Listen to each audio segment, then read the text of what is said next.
Merci, Monsieur le Président. Monsieur le Président, vous avez fait une longue présentation détaillée, intéressante, ambitieuse, que l'on peut partager de ce document d'orientation budgétaire, dont je rappelle qu'il est une étape de la vie financière d'une collectivité comme la nôtre. C'est une étape qui n'échappe à personne. On y voit, et vous nous les avez livrées avec beaucoup de précision, des données financières et comptables. C'est aussi et peut-être surtout le moyen de soutenir le sens que l'on veut donner à l'action, et vous l'avez fait avec beaucoup de conviction. Comme souvent dans nos débats, il y a la lecture des éléments factuels et l'interprétation politique qu'on peut leur accorder. Alors dans ce document, pour lequel je salue à mon tour le travail des auteurs, tout comme je salue le travail et l'écoute des personnels cadres et non cadres lorsque on a la nécessité de les solliciter, on aura remarqué, Monsieur le Président, l'évocation du contexte, d'un cadre contextuel qui va de l'Europe au cadre national et les perspectives qui sont envisagées. Je vais contenir mon propos à un modeste regard, attentif, certes, sur les données financières avec quelques éléments qui concernent les ressources humaines. Nous partageons tous ici la volonté d'appréhender la gestion de la collectivité de Corse au service de la population, de nos agents, de nos partenaires que sont les communes et les intercommunalités, mais aussi, faut-il le rappeler, dans l'intérêt de créer les meilleures conditions de dialogue, que ce soit avec l'État ou avec les institutions européennes. Cependant, pour revenir sur les données factuelles, quelques chiffres. La trajectoire en 2020 des recettes réelles de fonctionnement qui vont augmenter de 12 millions d'euros, soit un peu plus de 1%, 1,09. Des dépenses réelles de fonctionnement qui vont augmenter de 23 millions d'euros, soit 2,55%. On voit déjà, on comprend qu'il y a un effet ciseau dont le montant s'estime à un peu plus de 13 millions d'euros.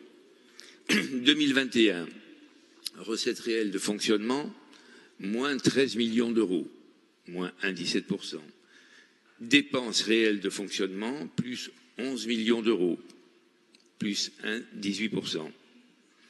Là encore, l'effet ciseau se fait sentir, moins 2,35, avec une épargne brute qui va baisser de 24 millions d'euros et une dette qui, elle, va augmenter de 45 millions d'euros. Toujours dans des données brutes, les recettes réelles de fonctionnement en 2022 augmenteront encore a priori de 11 millions d'euros, donc toujours à 1,92. Les dépenses réelles de fonctionnement d'un montant équivalent à 27. Et là encore, la dette augmente de 66 millions d'euros, donc 7,89. L'épargne brute augmente de 1 million d'euros, 0,63, à comparer donc avec les 7,89. On voit que notre besoin de financement, lui, augmente de manière assez conséquente à plus de 4,5%.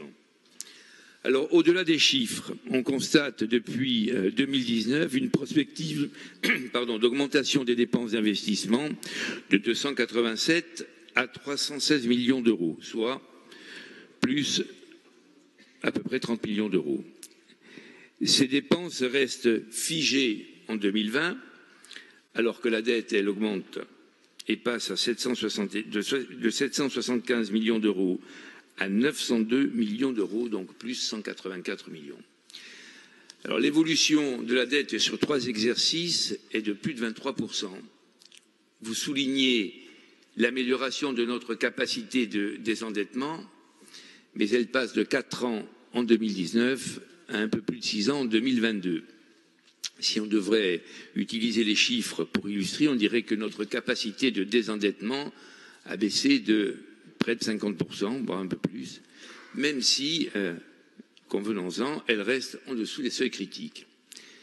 Alors, avec une augmentation de la dette de 111 millions d'euros entre 2020 et 2022, on est en droit de s'interroger, Monsieur le Président, sur cette évolution, compte tenu que les dépenses resteront figées. Est-ce qu'on ne s'expose pas au risque d'augmenter la dette pour en rembourser une partie? Vous êtes, et j'en conviens, héritier de situations antérieures des autres collectivités, héritier également de la situation de la collectivité territoriale de Corse, puis de la collectivité de Corse, si l'on englobe les 4 années d'exercice de responsabilité, et vous constatez que la réalisation de la totalité des budgets entraînerait, compte tenu du taux d'épargne et de la capacité de désendettement, une sortie des ratios. Donc, pour les années à venir, le risque existe. Des dépenses d'investissement qui restent figées, des recettes d'investissement qui n'augmentent pas en 2021, en 2022, là encore, un effet ciseau avec une dette qui, malgré 162 millions d'euros de capital remboursé entre 2019 et 2022, continue de devenir préoccupante. Autre sujet de préoccupation, et pardonnez-moi d'intervenir sur des sujets qui sont techniques et pas forcément très digestes, mais ça fait également partie de la vie de la collectivité. Donc, autre sujet de préoccupation, les engagements pluriannuels. Là encore, vous pouvez convoquer l'héritage du passé, mais malgré les bonnes intentions, s'est-on rapproché de la volonté louable de toiletter les AP? Et le résultat qui apparaît ne donne pas une indication très claire en ce sens, puisque je crois qu'on a toiletté à peu près 4% des AP.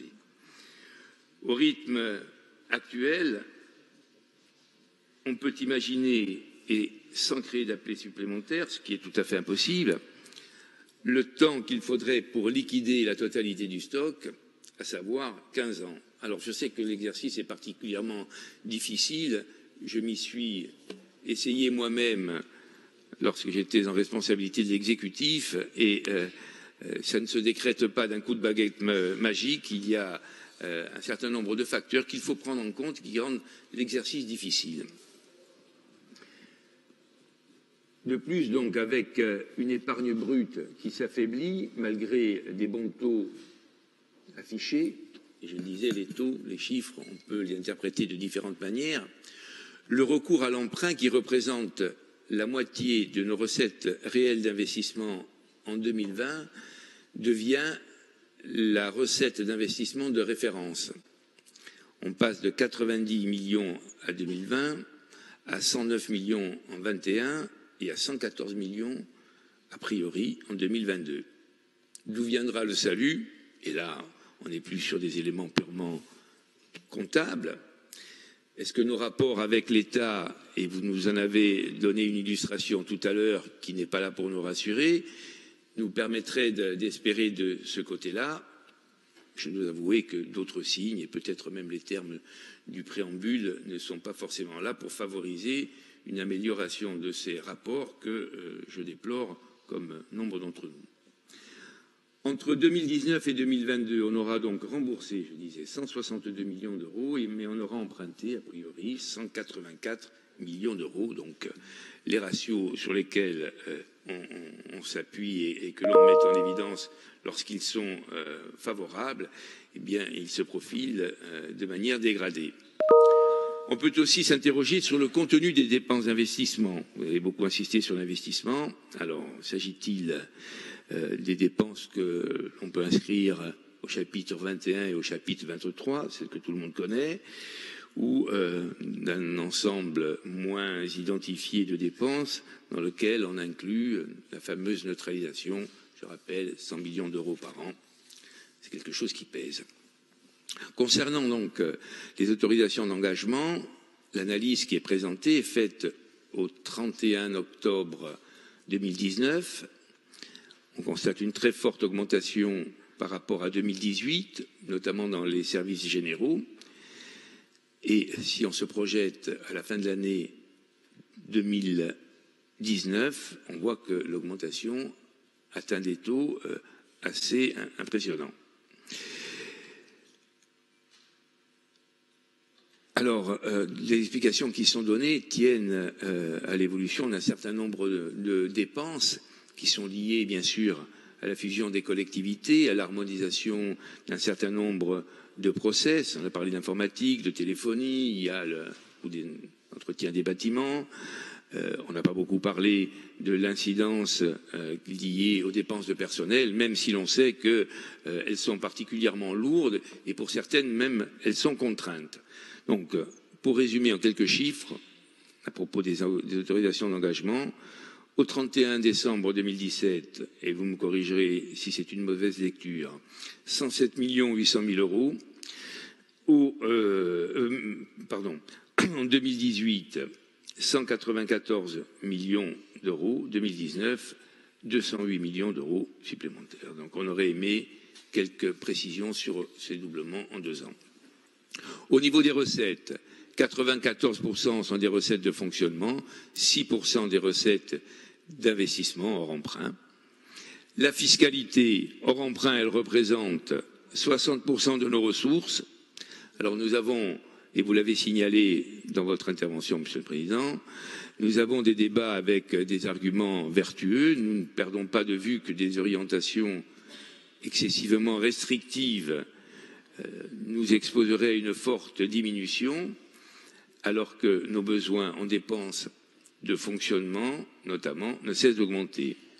La fiscalité locale directe, qui évolue de 3,5% par an, était plutôt favorable, mais en l'état, on peut espérer au mieux une stabilité et même anticiper une diminution. Ça fait partie de ces contraintes qui nous sont imposées, mais que l'on doit néanmoins prendre en compte. La fiscalité indirecte, elle peut nous interpeller, diminution des droits de mutation qui, enfin, en tout pour l'instant, nous sommes sur une prospective positive, mais qui risque donc de diminuer. Ils représentent 79 millions d'euros et ils ont doublé en 6 ans.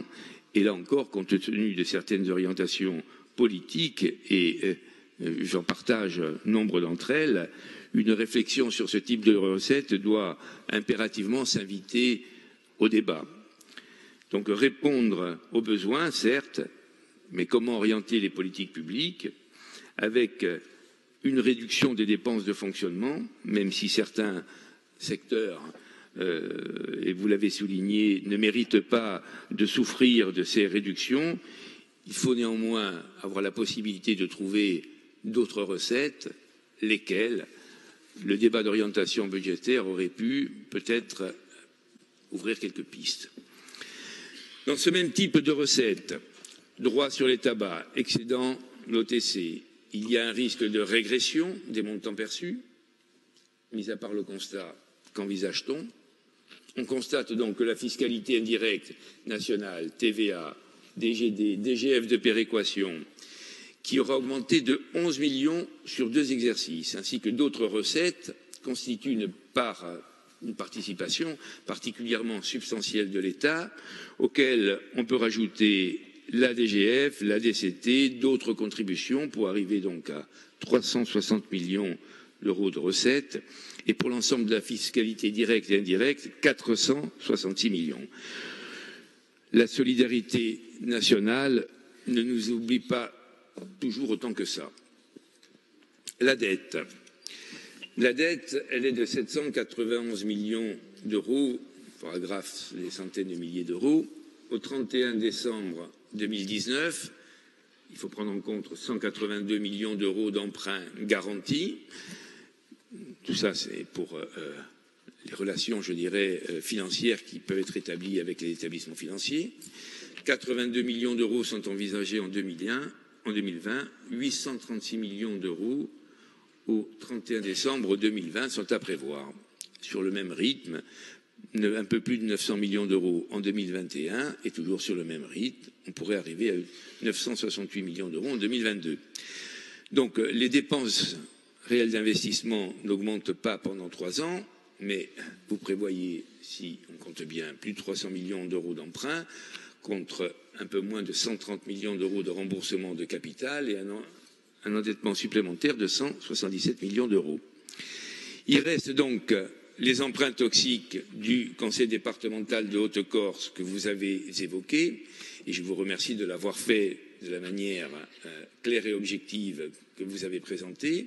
En effet, j'ai hérité de ces emprunts et je ne jetterai pas la pierre à ceux qui les ont contractés parce que, comme d'autres collectivités sur le plan national, on aurait pu s'engager et j'aurais pu m'engager aussi sur ceux qui étaient présentés comme un espèce de produit miracle.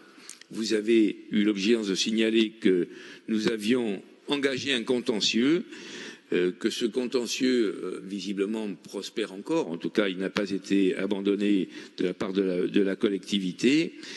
Et si, et je le déplore profondément, l'État n'a pas respecté les engagements qui étaient les siens par la voix de ses ministres de régler les emprunts toxiques du département de Haute-Corse, comme il s'était engagé à le faire, j'espère, comme vous, comme nous, parce que c'est l'intérêt de la Corse, qu'une issue favorable pourra être trouvée dans les meilleures conditions.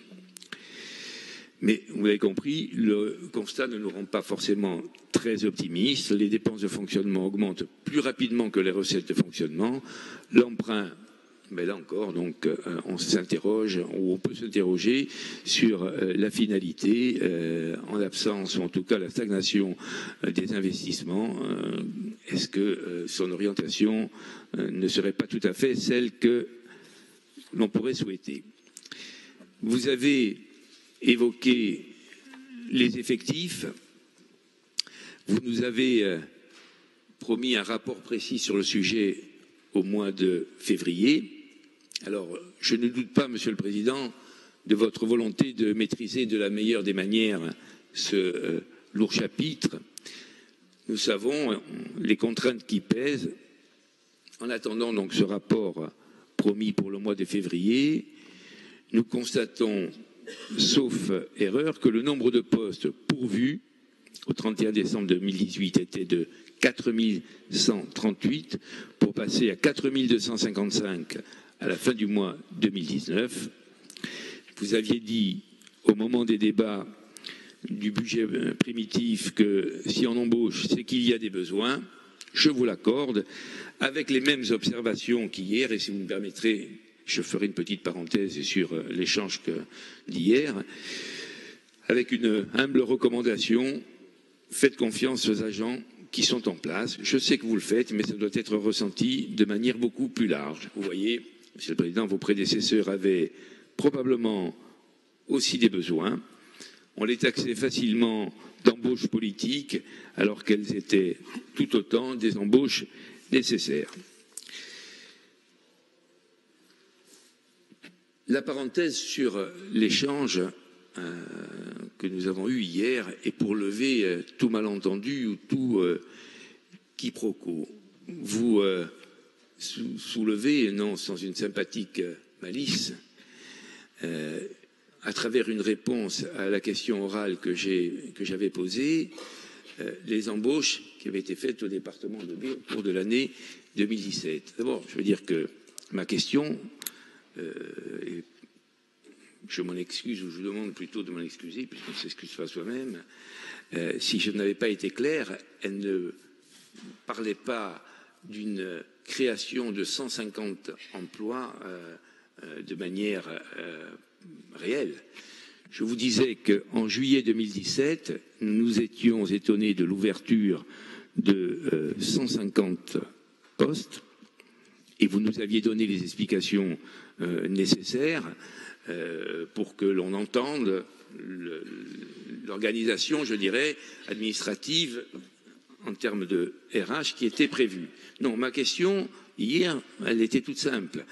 Elle avait pour intention de rappeler, si besoin en était, qu'il y a en interne un nombre d'agents suffisamment important et un nombre d'agents suffisamment qualifiés pour répondre aux besoins de la collectivité.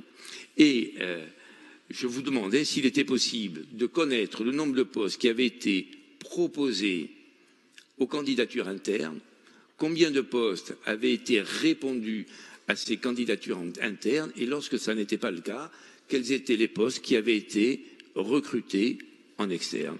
Il n'y avait aucune mise en cause et je veux que ce malentendu soit levé parce que je connais aussi votre rectitude en la matière de ressources humaines, de gestion des ressources humaines et je pense que cela méritait donc d'être précisé. Alors, vous aviez dit, mais la presse n'est peut-être plus là aujourd'hui. Aujourd'hui, dans la presse régionale, s'est fait l'écho justement de votre réponse et elle mérite des clarifications de ma part. Vous avez dit, le département de Haute-Corse, dont on avait plutôt salué sur les dernières années la rigueur de gestion, a embauché 40 personnes. C'est pas ça. Le département de Haute-Corse a embauché sur 2017 des personnes qui ont choisi, qui ont opté pour le statut de la fonction publique territoriale, mais qui travaillaient déjà pour la collectivité. Je pense notamment au personnel des MDPH. Le département de la Haute-Corse a intégré, dans le cadre de la résorption des emplois précaires, des agents qui travaillaient déjà dans la collectivité, qui sont devenus des agents titulaires. Et à la marge, comme vous nous l'avez démontré, le département de la Haute-Corse a embauché des personnels qualifiés. Nous avons organisé les concours d'assistante sociale. La conseillère exécutive en charge du pôle social sait combien ces postes-là étaient nécessaires. D'autres personnes spécialisées dans l'accompagnement social et solidaire ont pu également rejoindre la collectivité. Vous avez bénéficié, et c'est tant mieux, d'une amélioration du statut des médecins que nous n'arrivions pas à recruter parce que leur statut n'était pas à la hauteur de la charge. C'est fait aujourd'hui et c'est très bien. Je rappelle enfin, concernant les effectifs, que nous nous étions engagés les uns et les autres, dans le cadre des recrutements, à favoriser les mutations internes entre collectivités. Certains l'ont fait, vous l'avez fait pour des postes d'encadrement, je l'ai fait pour des postes de catégorie C. Et je crois que c'était respecter tout simplement la parole qui a été donnée. Donc, je termine, et je veux fermer cette parenthèse. Les chiffres que moi je retiens, c'est que je suis arrivé aux responsabilités au département où il y avait 1450 postes ouverts, aux alentours de 1200 postes pourvus, un peu moins je crois même, et je l'ai quitté avec une trentaine d'emplois en moins. Politiquement, je vous confirme, ça n'est pas très porteur, mais j'ai au moins la conscience d'avoir géré la collectivité avec la rigueur nécessaire et notamment celle du passage à la collectivité unique.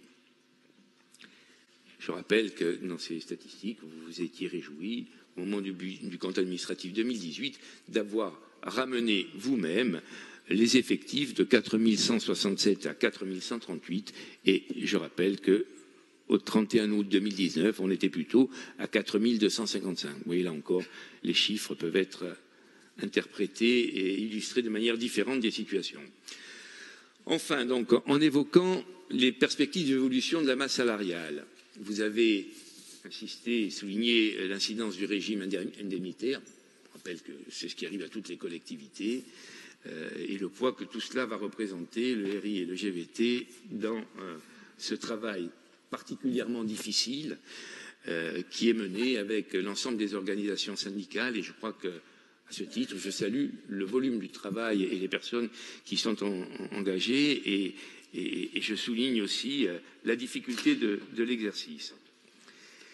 La création de la collectivité unique nécessite, et nous le savons tous, une harmonisation des statuts, ça fait partie donc de ces difficultés, cela a un coût. Et une augmentation mal maîtrisée de ces charges rendrait l'équilibre précaire. Je vous le dis, moi, je veux croire à votre rigueur en la matière. Je rappellerai qu'en 2017, la Chambre régionale des comptes a insisté sur la nécessité de contenir ces charges sous peine d'obérer gravement la capacité d'investissement et de fragiliser la situation financière de la collectivité de Corse. Ces préconisations sont-elles suivies? Je l'espère. En tout cas, j'espère qu'elles le seront, même si les chiffres, quelquefois, nous laissent à penser qu'il y a quelques difficultés à les suivre. Pour conclure, Monsieur le Président, je reprendrai quelques termes de votre propre conclusion, à travers laquelle vous avez parlé d'une trajectoire vertueuse. Je crois qu'ici, nous voulons tous partager une trajectoire vertueuse. Je dirais qu'à la lecture de ce document, ce sont de bonnes intentions qui sont affichées, mais qu'il manque peut-être de la stratégie, en tout cas des moyens pour les obtenir, en tout cas pour réaliser ces bonnes intentions. Et il eût été utile que, de manière plus claire peut-être, on définisse des pistes qui rattraperont le déséquilibre que l'on va malheureusement subir entre les recettes et les dépenses de notre collectivité. Je vous remercie.